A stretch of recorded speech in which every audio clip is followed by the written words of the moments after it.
Hello everyone, welcome to club study point. और आज start कर रहे हैं होम साइंस इंग्लिश मीडियम की। और हिंदी मीडियम के इंपॉर्टेंट क्वेश्चन हम ऑलरेडी डाल चुके हैं, तो इंग्लिश मीडियम के बच्चों के लिए इंपॉर्टेंट क्वेश्चन है होम साइंस के। आई होप आप जरूर देखेंगे। So let's start. पहला क्वेश्चन आता है आपके सामने। पहला क्वेश्चन आपके सामने आता है, how will women get recognition in the family and the society. यहाँ पे हम बात किस चीज़ की कर रहे हैं? वीमेंस की। एक तरीके से वीमेन की पार्टिसिपेशन को किस तरीके से इंक्रीज किया जा सकता है उनकी फैमिली में और सोसाइटी में, क्योंकि वीमेंस भी बहुत ज़्यादा इंपॉर्टेंट है सोसाइटी में, उनका भी इन्फ्लुएंस होना चाहिए। इसी वजह से वीमेंस की यहाँ पे बात कर रहे हैं कि किस तरीके से वीमेंस के रिकॉग्निशन को इम्प्रूव किया जा सकता है। ठीक है, तो लेट्स स्टार्ट। सो आता है आपके सामने, the mindset must be modern. Mindset कैसा होना चाहिए? मॉडर्न होना चाहिए। एंशियंट माइंडसेट नहीं होना चाहिए, पुराना माइंडसेट नहीं होना चाहिए। वुमेन्स को भी हमें क्या लेके आना है? आगे लेके आना है। उनको भी एक तरीके से सोसाइटी में पार्टिसिपेशन इंक्रीज करवाना है। इसी वजह से कैसा माइंडसेट चाहिए आपको? मॉडर्न माइंडसेट चाहिए।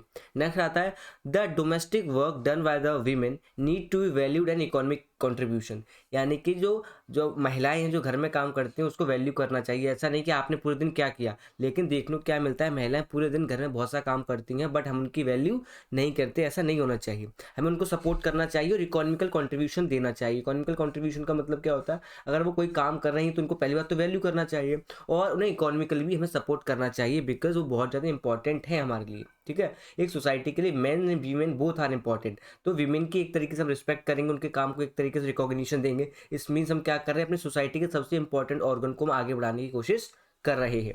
नेक्स्ट आता है हमारे सामने।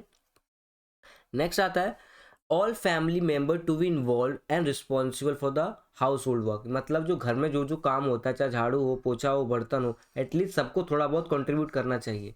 ठीक है, देखने को मिलता है कि जो आदमी लोग होते हैं वो बाहर जाते हैं काम करने के लिए, इसीलिए घर में काम नहीं कर सकते, बट थोड़ी बहुत तो हेल्प कर ही सकते हैं। इससे क्या होगा? हाउस होल्ड में सभी लोगों को अपनी जिम्मेदारियों का एहसास होगा और बहुत अच्छी तरीके से अपने घर को रन कर सकते हैं और वुमेन्स के ऊपर कोई प्रेशर भी इससे नहीं आएगा।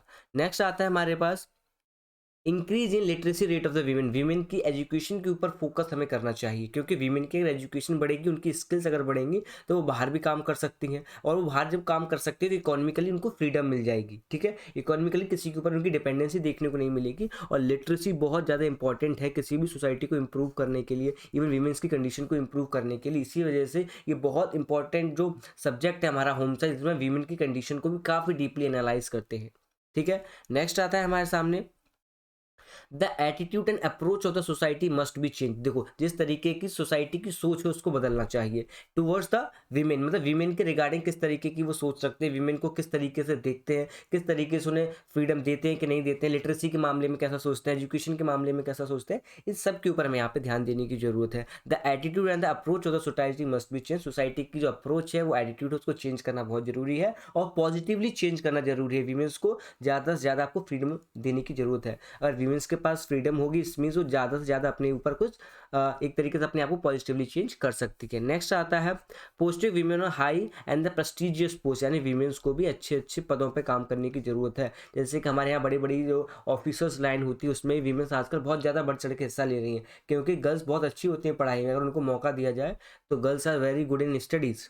ठीक है, तो वीमेंस के रिकॉग्निशन के ऊपर हमने बात की, सोसाइटी में किस तरीके से उनकी इन्फ्लुएंस के बढ़ा सकते हैं हम, उसके ऊपर हमने यहाँ पे बात की होगी। मोस्ट इंपॉर्टेंट क्वेश्चन है, जरूर आप इसको देख के जाएंगे। So let's start. नेक्स्ट और आता है हमारे सामने, What do you understand by entrepreneurship? Write the characteristics of an entrepreneurship। देखो, मोस्ट इंपॉर्टेंट क्वेश्चन इसमें हम बात करें, एंटरप्रेन्योरशिप क्या होता है। देखो, एंटरप्रेन्योरशिप का मतलब होता है कोई इनोवेटिव आइडिया के थ्रू किसी चीज़ को डेवलप करना। हो सकता है कोई आप सर्विस डेवलप कर रहे हो, कोई प्रोडक्ट डेवलप कर रहे हो, तो with the help of entrepreneurship, with the help of new ideas, new knowledge, new skill, ठीक है, इस तरीके से आप कर रहे हो, कोई इनोवेटिव चीज़ कर रहे हो। और इनोवेटिव चीज़ से क्या हो रहा है? सोसाइटी को बहुत ज़्यादा हेल्प हो रही है। जो सोसाइटी को बहुत ज़्यादा हेल्प होती हुई आपकी इनोवेटिव आइडिया से, तो उसको आप एंटरप्रेन्योरशिप कहते हो। और ये भी देखने को मिलता है, एंटरप्रेन्योरशिप से, इनोवेटिव आइडिया से बहुत ज़्यादा एम्प्लॉयमेंट जनरेट होती है and society become more closer. ठीक है, इतना आपको याद रखना है। सो पहला आपके सामने रीड कर रहा हूँ, entrepreneurship is the act of creating a new and innovative enterprises product और सर्विस। मतलब with the help of innovative idea आप कुछ नया करने की कोशिश यहाँ पर कर रहे हैं, चाहे वो आप प्रोडक्ट कोई बना रहे हो, चाहे कोई आप सर्विस प्रोवाइड कर रहे हो। ठीक है, तो आपको याद रखना है, चाहे आप कोई प्रोडक्ट बना रहे हो, चाहे कोई सर्विस प्रोवाइड कर रहे हैं, with the help of innovative idea, तो ये क्या कहलाएगा? आपका एंटरप्रेन्योरशिप कहलाएगा। ठीक, नेक्स्ट पे चलते हैं। नेक्स्ट आता है an entrepreneurship is an person who convert any novel idea into reality, मतलब कोई एक ऐसा आइडिया जिसको वो क्या कर रहा है, रियलिटी में कन्वर्ट कर रहा है। इसको क्या बोलते हैं, स्टैब्लिशिंग द एंटरप्राइज। एक तरीके से क्या स्टैब्लिश किया है उसने, एंटरप्राइजेस को स्टैब्लिश किया है। मतलब आपके पास कोई दिमाग में आइडिया था, उसको आपने रियलिटी में कन्वर्ट कर दिया with the help of your hard work, with the help of your knowledge, with the help of your support of your family members. इन सबकी सपोर्ट से उस पूरे के पूरे आइडियाज़ को आपने क्या कर दिया, बिल्कुल ही धरती भी जमीन पे उतार के रख दिया। इसमें से आपने क्या किया, बहुत ज़्यादा हार्डवर्क के थ्रू, इनोवेटिंग आइडियाज़ के थ्रू एंटरप्रेन्योरशिप को आपने बूस्ट किया है। ठीक। नेक्स्ट आता है एन एंटरप्रेन्योरशिप जो innovative, creative, organise and the risk taker. और ये भी देखने को मिलता है जो एंटरप्रेन्योरशिप होता है, जो एक तरीके से एंटरप्रेन्योरशिप में इन्वॉल्व होता है, वो व्यक्ति बहुत ज़्यादा क्रिएटिव होता है, इनोवेटिव होता है और उसको रिस्क लेने की क्षमता होती है उसके अंदर। और ये भी याद रखिए, जो व्यक्ति रिस्क ले सकता है वो आगे भी बढ़ सकता है। हो सकता है उसका आइडिया फेल हो सकता है लोग उसको क्रिटिसाइज करें, बट इस बारे में वो नहीं सोचता। वो सिर्फ और सिर्फ अपनी सफलता के बारे में सोचता है कि अगर मेरा ये आइडिया सक्सेसफुल हो गया तो हो सकता है मुझे भी बहुत ज़्यादा फायदा होगा, सोसाइटी के मेंबर्स को भी बहुत ज़्यादा इससे फायदा होगा। और एक बात याद रखो, जब भी कोई इनोवेटिव आइडिया सक्सेसफुल होता है तो सोसाइटी के मेंबर्स को भी पॉजिटिवली इन्फ्लुएंस हो जाता है, उनको फायदा होता है इससे। ठीक है, तो इतना आपको याद रखना है, मोस्ट इंपॉर्टेंट है। ठीक है, नेक्स्ट पे चलते हैं। कैरेक्टरिस्टिक्स की बात करते हैं। Willing to be hard work, बहुत ज़्यादा हार्ड वर्किंग पर्सन होता है। कोई भी एंटरप्रेन्योर हो, हार्ड वर्किंग होगा ही होगा। उसके पास नॉलेज, स्किल और प्लानिंग इंप्लीमेंटेशन होगी। नॉलेज होगी तभी तो एक तरीके से काम कर रहा है वो, उसके बाद स्किल्स होगी तभी तो एक तरीके से लोगों से काम करवा पाएगा। ठीक है, और क्या तीसरा आता है skill of management of finance. देखो स्किल होगी किस चीज़ को मेंटेन करने की, फाइनेंस को, क्योंकि किसी भी चीज़ को आप इनोवेट कर रहे हो इट मीन्स आपको फंड चाहिए, और फंड आपके पास है तो फाइनेंसिस को तो मैनेज करना आना चाहिए ना, तभी तो आप चीज़ों को रेगुलेट कर सकते हो। तो फाइनेंसेज हैं आपके पास, मटीरियल है, पर्सनल एंड टाइम, ये सारी की सारी चीज़ें मोस्ट इंपॉर्टेंट जो आपको यहाँ पे समझनी चाहिए। और अपना खुद का पर्सनल टाइम भी तो देता है वो, तभी तो एक तरीके से वो काफ़ी आगे जा पाता है। दूसरा आता है courage to take an calculated risk. और देखो करेज होती है उसको, रिस्क तो लेता है but calculated risk. Calculated risk का मतलब होता है कि चीज़ों को समझते हुए रिस्क लेना। क्या होता है, चीज़ों को समझते हुए जब आप कोई रिस्क लेते हैं इसमें से आप आगे बढ़ने की कोशिश यहाँ पर कर रहे हैं। नेक्स्ट आता है हमारे पास हैविंग गुड कम्युनिकेशन स्किल। उसके पास बहुत अच्छी कम्युनिकेशन स्किल्स भी होती हैं। जब आपके पास अच्छी कम्युनिकेशन स्किल्स होती है तो आप ज़्यादा लोगों को अट्रैक्ट कर सकते हो, अपने आइडिया के बारे में और अच्छे से बता सकते हो, लोग समझेंगे आपके आइडिया को, ये इंपॉर्टेंट है। और उसके पास करेज तो है रिस्क लेने का। कैलकुलेटेड का मतलब है ज़्यादा रिस्क नहीं लेगा, जितना उसके फायदे में होगा उतना ही रिस्क लेगा। ठीक है, मोस्ट इंपॉर्टेंट दो क्वेश्चन थे, दोनों समझ लिए। अब चलते हैं नेक्स्ट पर। नेक्स्ट आता है give an example of the nutraceuticals और फोटोकेमिकल्स। इनके एग्जांपल देते हैं तो न्यूट्रास्यूटिकल डेयरी प्रोडक्ट में आते हैं, मिल्क, योगर्ट वगैरह, लेमन। ठीक है, लेमन, ऑरेंजेस, ग्रीन टी, ये सारे के सारे याद रखना है। और इसमें आपका जैसे कि प्रोडक्ट मिल्क और योगर्ट तो आते हैं, साथ साथ lemon, orange and green tea भी आती है। तो ये थोड़ा फैक्चुअल क्वेश्चन है, याद रखने वाला है, थोड़ा सा इसको आप याद रखेंगे। ठीक है, इसमें कौन कौन सी चीज़ें आती हैं आपको याद रखनी पड़ेंगी। दूसरा आपका फोटोकेमिस्ट्री में क्या क्या आता है, इसको बोलते हैं बायो एक्टिव प्रोडक्ट। इसमें आता है आपका beta carotene, selenium, vitamin E and vitamin C. ये सारी की सारी चीज़ें आपको याद रखनी पड़ेगी। फैक्चुअल क्वेश्चन है तो आपको याद रखना पड़ेगा। ठीक है, तो क्योंकि सारे के सारे कौन सी विटामिन कहाँ पर है, कहाँ पाई जाती है, फोटोकेमिकल्स में क्या है, न्यूट्रास्यूटिकल्स में क्या है, ये कुछ कुछ कंपोनेंट्स हैं जो आपको याद रखने पड़ेंगे। मोस्ट इंपॉर्टेंट क्वेश्चन बन जाता है, जरूर आप इसको पढ़ के जाएंगे। ठीक है, नेक्स्ट क्वेश्चन और है हमारे पास, इसको भी पढ़ लेते हैं। नेक्स्ट क्वेश्चन आता है give two reason increase the risk of high blood pressure. मतलब हाई ब्लड प्रेशर क्यों हो जाता है। आजकल देखने को मिलता है कि आजकल खान पान ऐसा है और हम योगा नहीं कर रहे हैं, एक्सरसाइज नहीं कर रहे हैं, और एक तरीके से आप सोच सकते हो कि इस ग्लोबलाइज वर्ल्ड में सबसे बड़ी प्रॉब्लम क्या है, स्ट्रेस हम बहुत ज़्यादा लेते हैं। जो व्यक्ति ज़्यादा स्ट्रेस लेगा उसका जो ब्लड प्रेशर है वो काफ़ी हाई रहता है। तो स्ट्रेस को रिड्यूस करने के लिए सबसे इंपॉर्टेंट क्या होता है, आप मेडिटेशन कीजिए। Meditation is one of the most important की। इस की से आप क्या कर सकते हो, रिड्यूस कर सकते हो किस चीज़ को, हाई ब्लड प्रेशर को और स्ट्रेस को। ठीक है, ये तो मैंने आपको बता दिया, इसके कुछ कुछ यूजेस है, थोड़ा और ध्यान से समझेंगे किस किस तरीके से तो कम किया जा सकता है। तो पहला आता है यूजेस ऑफ एन सॉल्ट, यानी कि जो सॉल्ट खाने में जो ज़्यादा नमक है उसको आपको रिड्यूस करना होगा। ज़्यादा नमक अगर आप खाएंगे तो आपका ब्लड प्रेशर इंक्रीज होगा। Use of an processed food with an high sodium content. Use of an processed food मतलब जो यूज़ कर रहे हैं आप, use of an processed food with an high sodium content. अब हाई सोडियम कंटेंट को भी हल्का सा रिड्यूस कीजिए। Low use of an potassium, low use करना है आपको potassium rich food, vegetables, grain. अब ये क्या है, ये सारी चीज़ें आप कम खा रहे हैं, इनको थोड़ा ज़्यादा खाना है आपको, तो एक तरीके से लेवल में रहेगा। लो कैल्शियम इंजेक्शन हो रहा है आपका, कैल्शियम इंजेक्शन हो रहा है मतलब कैल्शियम के रिलेटेड प्रॉब्लम है। Reduce physical activities and stress, यानी कि फिजिकल एक्टिविटीज़ कीजिए, उससे क्या होगा, आपका स्ट्रेस भी कम हो जाएगा। जब आपका स्ट्रेस कम होगा इसमें से आपका ब्लड प्रेशर नॉर्मल रहेगा।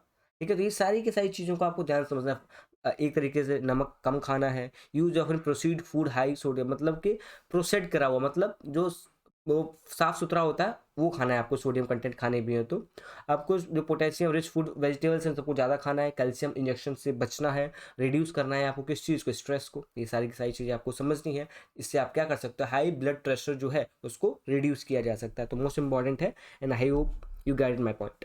नेक्स्ट पे चलते हैं, how does illness disease effect nutritional status of the person. देखो यहाँ पे हमें बताना है कि हाउ इलनेस एंड डिजीज, बीमारी किस तरीके से इफेक्ट करती है neutral status of person. Neutral status of person यानी कि जो न्यूट्रिशन उसने लिए हैं उसकी बॉडी के अंदर से किस तरीके से वो फ्लो आउट हो चुके हैं, उन सारी चीज़ों को हमें समझना है यहाँ पर। तो illness disease causes the following problem also effect the neutral status. पहला आता है आपके सामने जो मैं रीड कर रहा हूँ, ध्यान देना है आपको, complication of the health problem due to the lack of immunity defence for the body. देखने को क्या मिलता है, हमारी बॉडी जर्म से, वायरस से, बैक्टीरिया से, प्रोटोजोआ से लड़ती है ना, उसके बाद खुद का अपना एक डिफेंस सिस्टम है कि नहीं, ठीक है। उससे तो कोई वायरस को आप इनहेल कर लोगे तो क्या करेगी, बॉडी के जितने भी एंजाइम्स होते हैं उसको किल करने की कोशिश करते हैं ना, जितना भी आपका डिफेंसिव सिस्टम उसको किल करने की कोशिश करता है। It's means you have N one defence system जो सारे के सारे वायरस को, बैक्टीरिया को किल करता है। लेकिन क्या होता है, ज़्यादा अच्छे से न्यूट्रिशन ना लेने की वजह से वो वीक हो जाता है और वायरस आपके अंदर एक्ट कर जाता है और आप बीमार पड़ जाते हो, मे भी बैक्टीरिया भी। तो इन सब चीज़ों को क्या करना पड़ेगा आपको, अपने डिफेंस सिस्टम को मजबूत करने के लिए ज़्यादा ज़्यादा पोषक तत्व खाने होंगे। इससे क्या होगा, आपका डिफेंस सिस्टम मजबूत होगा और बाहर से कोई भी चीज़ें आएगी उसको आप क्या कर सकते हो, रिड्यूस कर सकते हो, ठीक।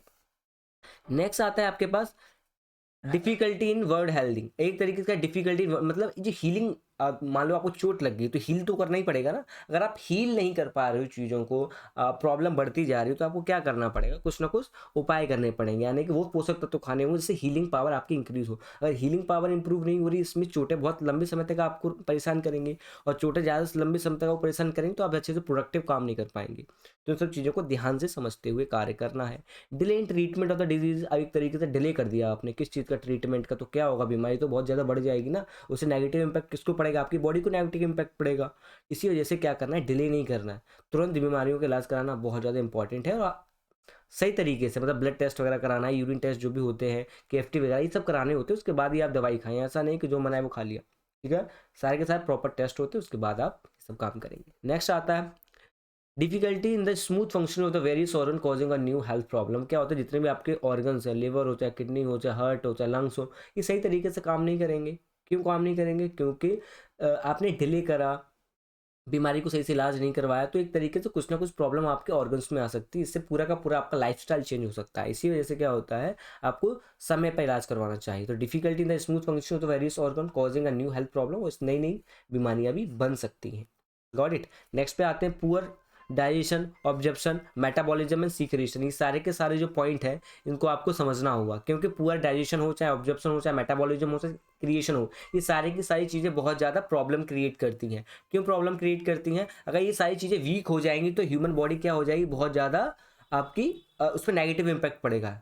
जैसे पुअर डाइजेशन हो गया, ऑब्जर्प्शन हो गया, मेटाबॉलिज्म हो गया, क्रिएशन हो गया, ये सारी चीज़ें अगर सही से काम नहीं करेंगी आपकी बॉडी के अंदर, इस मीन्स आपकी बॉडी सही से काम नहीं कर रही। तो डाइजेशन अच्छा होना चाहिए, ऑब्जर्प्शन अच्छा होना चाहिए, मेटाबॉलिज्म अच्छा होना चाहिए, रिक्रिएशन भी अच्छा होना है। एग्जीक्रीशन, एग्जीक्रीशन का मतलब क्या होता है, एग्जीक्रीशन मतलब वेस्ट को बाहर निकालना, तो वेस्ट को बाहर निकालना तो जरूरी है ना, ठीक है। आई होप समझ आया होगा। नेक्स्ट पे चलते हैं।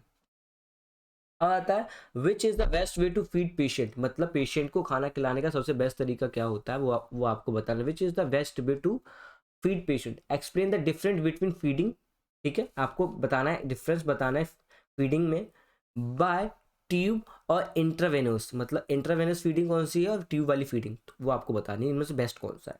The best way possible for feeding a patient is orally, मतलब उसके मुंह से खाना खिलाना। अजर क्या, ट्यूब्स वगैरह से भी हम खाना खिलाते हैं। जब पेशेंट का एक तरीके से निगलने में कोई प्रॉब्लम हो, माउथ में कोई प्रॉब्लम हो, तो हम क्या करते हैं, ट्यूब्स के थ्रू उसकी वेन्स को ग्लूकोज से जोड़ देते हैं, उसको वहाँ से एनर्जी मिलती रहती है, वो अलग प्रोसेस है, ठीक है। अब ट्यूब्स फीडिंग थोड़ा सा देखते हैं क्या होता है। Enterally the entire food is feed through the tube, मतलब ट्यूब के थ्रू खाना खिलाया जाता है। If gastrointestinal tract is functioning then person digest and observe everything. अगर ये चीज़ जो है उसकी गैस्ट्रोइंटेस्टाइनल ये प्रॉब्लम नहीं कर रही है, एक तरीके से सही से फंक्शन कर रही है, इसका मतलब क्या है, आपकी डाइजेशन भी बहुत स्ट्रांग होगी, साथ साथ आपका ऑब्जर्वेशन भी काफ़ी स्ट्रांग होगा। लेकिन गैस्ट्रोटेस्टिनियल सही से काम नहीं कर रहा है, इसमें आपका ऑब्जर्वेशन भी ठीक नहीं होगा और डाइजेशन भी ठीक नहीं होगा, ठीक है। इसी वजह से क्या करना है, आपको थोड़ा सा अवेयर रहना पड़ता है। नेक्स्ट आता है this method is preferred over the intravenous feeding. अब क्या है, ये जो मेथड है, this method is preferred over the intravenous feeding, और इसी मेथड से इंटरवेनियस फीडिंग भी कराई जाती है। ठीक है, इंटरवेनियस फीडिंग। ठीक है, नेक्स्ट अब इंटरवेनियस फीडिंग को देख लेते हैं क्या होता है। Nutrition is provided to the patient by the special solution, solutions में एक तरीके से उसको मतलब एक लिक्विड में कन्वर्ट कर लिया जाता है, और ट्यूब्स के थ्रू क्या किया जाता है, वेन्स में उसको डाल दिया जाता है, वहीं से उसको एनर्जी मिलती रहती है। नेक्स्ट आता है, if the person is unconscious और there is an problem with his or her stomach, उसके स्टमक के साथ प्रॉब्लम है, और हो सकता है उसको निकलने में प्रॉब्लम हो, सॉलो करने में प्रॉब्लम हो, च्यूइंग करने में प्रॉब्लम हो रही है, तो क्या किया जाता है, इसी प्रोसेस के थ्रू उसको क्या किया जाता है, खाना दिया जाता है। तो दोनों के दोनों प्रोसेस इंपॉर्टेंट है। ठीक है, ट्यूब वाला भी और इंटरवेनस वाला भी, दोनों के दोनों इंपॉर्टेंट है। अगर पेशेंट अनकॉन्शियस है तो आपको इंटरवेनस के थ्रू आपको खाना देना पड़ेगा, क्योंकि वो खाना खा नहीं सकता, निकल नहीं सकता, बट उसको जिंदा तो रखना है, आप उसको ठीक करना चाहते हैं, तो सारा का सारा काम आपको वहां पर करना पड़ेगा। नेक्स्ट आता है हमारे पास, What is the work of a public nutrition professional in the area of public health? देखो, पब्लिक न्यूट्रिशन प्रोफेशनल बहुत पढ़े लिखे लोग होते हैं, जिनको न्यूट्रिशन के बारे में और डिजीज़ के बारे में भी नॉलेज होती है, फूड के बारे में पूरी पूरी नॉलेज होती है उनको, और उनका बहुत बड़ा काम होता है, वो एक तरीके से अवेयरनेस कैंप लगाते हैं, अवेयरनेस कैंपेन्स करते हैं, लोगों को अवेयर करते हैं what is the importance of your health, और कौन कौन सी चीज़ें आपको खानी चाहिए, कौन सी चीज़ें नहीं खानी चाहिए, कौन सी डिजीज़ में कौन सी चीज़ खानी चाहिए, किस तरीके से बड़ी बीमारी को हील कर सकते हैं, अगर आप इंजर हो तो किस तरीके से आपको कौन सा फूड खाना है, और एक तरीके से डाइट प्लान्स भी बता देते हैं। तो काफ़ी इंपॉर्टेंट लोग हैं, और इनके बारे में काफ़ी एक तरीके से इंपॉर्टेंस सोसाइटी में देखी जाती है। So let's start. A public health nutrition generate awareness about the importance of the nutrition, एक तरीके से इंपॉर्टेंस बताते हैं किस चीज़ की, न्यूट्रिशन की इंपॉर्टेंस आपकी बॉडी के लिए, मतलब आपकी बॉडी के लिए कौन सा न्यूट्रिशन किस टाइम पे कितना इंपॉर्टेंट है, उसके बारे में ये बताते हैं।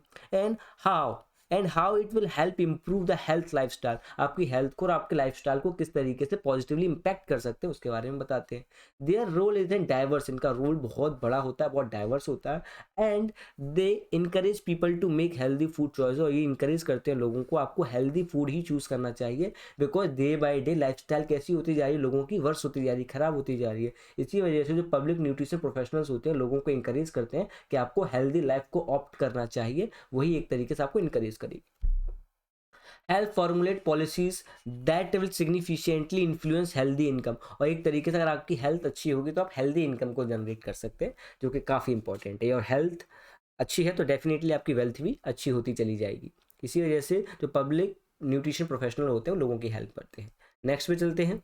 नेक्स्ट आता है, explain all the level of an health care which is provided in India, India के अंदर कौन कौन से हेल्थ प्रोफेशनल्स को प्रोवाइड किया जाता है, और किस तरीके से ये लोगों की मदद कर रहे हैं, थोड़ा यहाँ पे हम देख लें। देखो, हेल्थ का जो सेक्टर होता है वो काफ़ी एक तरीके से इंपॉर्टेंट है, और देखने को मिल रहा है कि इंडिया का जो हेल्थ सेक्टर है वहाँ पे कुछ ना कुछ हमें कमी देखने को मिलती है। बहुत सारे हॉस्पिटल्स हैं, बहुत सारे दिल्ली में मोहल्ला क्लिनिक हैं, बहुत से छोटे छोटे हॉस्पिटल्स हैं, प्राइवेट हॉस्पिटल्स भी हैं, बट देखने को क्या मिल रहा है, जितनी हमारी पॉपुलेशन है, जितनी हमारी डिमांड है, उस तरीके की सप्लाई नहीं हो पाती हॉस्पिटल्स की, एक तरीके से वहाँ पे थोड़ी सी हमें कमी देखने को मिलती है। अगर बड़े बड़े हॉस्पिटल में देखा जाए तो दवाइयों के लिए बहुत लंबी लाइन है, आईसीयू के लिए बहुत लंबी लाइन है, इमरजेंसी के लिए बहुत बड़ी लंबी लाइन है, तो बहुत ज़्यादा यहाँ पे कियोस्क देखने को मिलता है।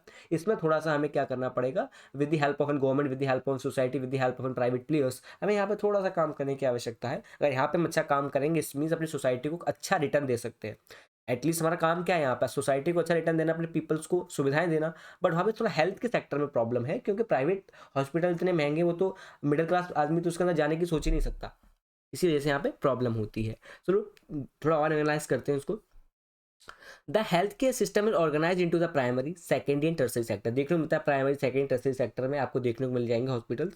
Eight primary level are sub centres देखने को मिल जाएंगे, प्राइवेट हेल्थ सेंटर पीएससी देखने को मिल जाएंगे। And secondary level there are community health centre and smaller sub district hospital, यानी कि इंडिया के हर सेक्टर में आपको हॉस्पिटल छोटे मोटे देखने को मिल जाएंगे, बड़े हॉस्पिटल्स देखने को मिल जाएंगे। और ये हॉस्पिटल बहुत ज़्यादा इंपॉर्टेंट रोल प्ले कर रहे हैं। किस चीज़ में रोल प्ले कर रहे हैं, एक तरीके से लोगों की सेवा करने में बहुत ज़्यादा इंपॉर्टेंट रोल प्ले कर रहे हैं। इसी वजह से हमें यहाँ पे ध्यान देना कि health sector is the most important sector for India, because population इतनी बड़ी है कि उसके लिए आपको काम करने की जरूरत है, लोगों की पार्टिसिपेशन को इंक्रीज करने की जरूरत है, ताकि हेल्थ सेक्टर के बारे में भी सोचें और अपनी जो उनकी नीतियां हैं उनको बदलें।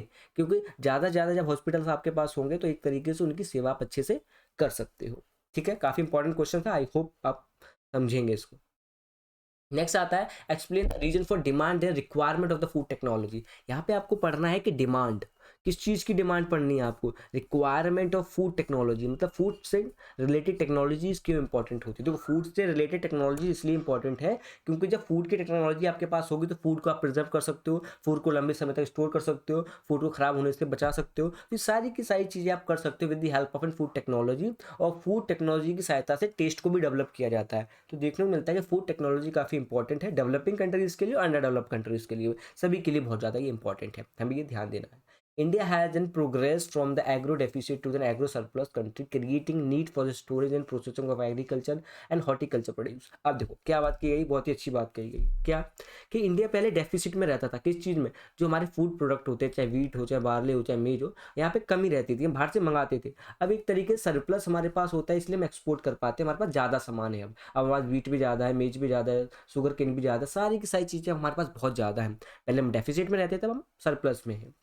Country creating a need for storage और प्रोसेसिंग एग्रीकल्चर, एक तरीके से हमें स्टोर करने की आवश्यकता होती है और प्रोसेसिंग करने की आवश्यकता होती है, चाहे आपका हॉर्टिकल्चर हो, चाहे आप किसी भी फील्ड की बात कर सकते हो, ठीक है।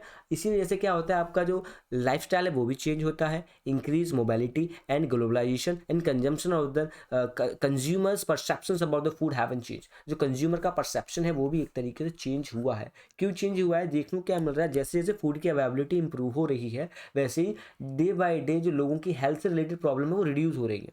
पहले बहुत ज़्यादा माल न्यूट्रिशन होता था, बहुत ज़्यादा कुपोषित लोग मिलते थे, अब कुपोषित लोग हमें नहीं मिलते। फूड की रिक्वायरमेंट है, ठीक है, फूड की रिक्वायरमेंट अब भी बहुत जगह पे ज़्यादा है, लेकिन धीरे धीरे इस प्रॉब्लम को रिड्यूस किया जा रहा है। अगर इंडिया लेवल में बात की जाए तो फूड की प्रॉब्लम है, बट बहुत बड़े तबके को हम फूड देने में सक्षम है because of the food technology, और हमारे पास सरप्लस है। कोविड में भी हमने एक तरीके से बहुत से लोगों को क्या दिया था, फ्री में राशन दिया। इसी वजह से देखने को मिलता है हमारे पास फूड की टेक्नोलॉजी थी, हमारे पास ऑलरेडी बहुत ज़्यादा खाना था, हमने बाहर से इम्पोर्ट करके नहीं दिया किसी को, हमारे पास खुद का था, वो हमने एक तरीके से गरीबों को फ्री में बांटा। ठीक है, तो काफ़ी इंपॉर्टेंट क्वेश्चन है, जरूर आप इसको पढ़ के जाएंगे। नेक्स्ट आता है what are the reason for preserving food, किस तरीके से फूड को प्रिजर्व किया जा सकता है। Preservation is very important. अगर प्रिजर्व कर पा रहे हैं फूड को तो एक चीज़ को कम हो जाएगी, क्या, वेस्टेज कम हो जाएगी। अगर फूड को प्रिजर्व कर पा रहे हो इसमीन क्या कम हो रही है, वेस्टेज काफ़ी कम हो जाएगी। जब वेस्टेज कम हो जाएगी इसमीन आप एक तरीके से फूड के सेक्टर में इंप्रूवमेंट कर रहे हो। And what are the important of the food technology increase, और इसकी इंपॉर्टेंस क्या है, किस चीज़ की इंपॉर्टेंस कर रहे हैं कि फूड टेक्नोलॉजी को इंक्रीज करने की इंपॉर्टेंस क्या है।